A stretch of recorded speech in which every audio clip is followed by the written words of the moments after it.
I decided to do a quickie walk around on my 63 Mercury Marauder. So I've actually had this car for going on 16 years. Just realized it was that long. So my father originally bought this off of eBay out of Vegas. Car looked great in pictures. We actually had somebody check it out. Said kind of gave it a clear bill of health, and we got it home and realized it just had a ton of rust and Bondo in it that you just could not see in the pictures, and the fellas that looked at it just didn't realize it.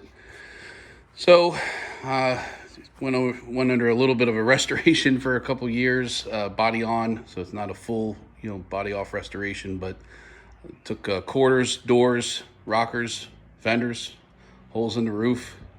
So the car was apparently in Hawaii at one point, so I think the salt from that just ate it up. And it had been in a couple light wrecks, so the quarters were flattened out and rebuilt with mud. So that's all done. Those quarters had to come out of, I believe, Arizona.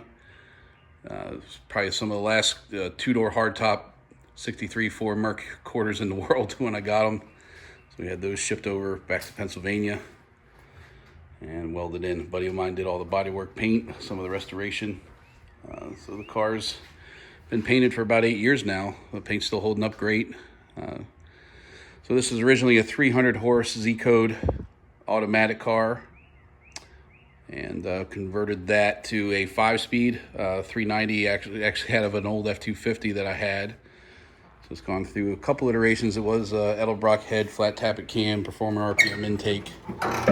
And a year and a half ago, I rebuilt it with some BBM heads that I found online.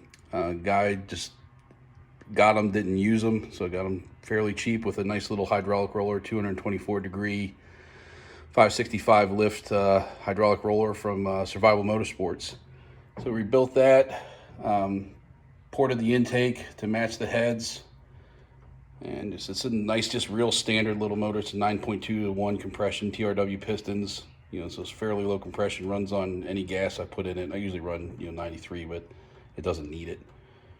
So it picked up about 40 horse with the new top end.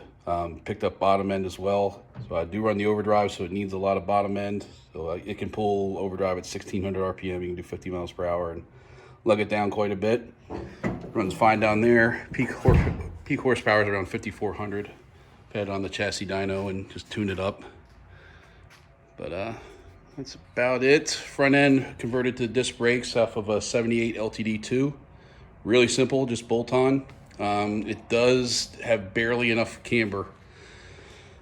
That's one thing when you put those spindles on. It's about zero camber, no negative. So not going to win any autocross awards, but kind of knew that from the beginning anyway. All right, it was a bench seat car. Guy who painted it, a friend, had these bucket seats, so got them recovered. These are actually 63 Galaxy XL buckets. So it matches the lines of the car pretty well. You can kind of see it has a lot of vertical piping, and the dash has a lot of vertical casting on it. So it matches the look of the car pretty well, even though it's not, not factory. It's a power window car. I think it's kind of funny. It's now manual brake, manual steering, but it does have power windows. So obviously not anything factory, but it blends pretty well. So there's the 5-speed. So TKO 500 I got from a guy online that was just taking the drivetrain out of his car. So I got the QuickTime bell, clutch, flywheel. No, not the flywheel. I had that. So put that in. That required sectioning the tunnel to do it right. To keep the center line on the rear of the transmission, you do have to section the tunnel about 2 inches. And then I rebuilt the hump with metal, sheet metal. So I will try to get some pictures of that. That was kind of a neat project. First time I've done something like that. So that's that. So obviously, it's just a hot rod, definitely not a restoration, not a valuable car anyway. So I run 275 60-15s on the back.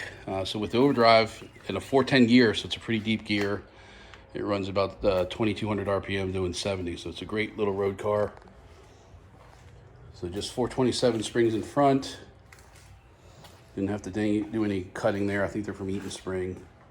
Rear, we're just sagging. I put an extra leaf in that. I don't even know where we got the leaf from. I think my buddy had them laying around, so we just put that. I like the stance. It looks lower in the garage than it does out in the driveway. I don't think anything else. There's aluminum drive shaft in it.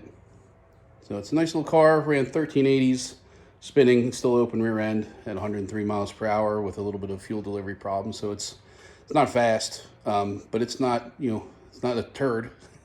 Runs okay for what it is. But it's a lot of fun. It's been very reliable. I take it on 250-mile trips. That's it. Only 63 Merc.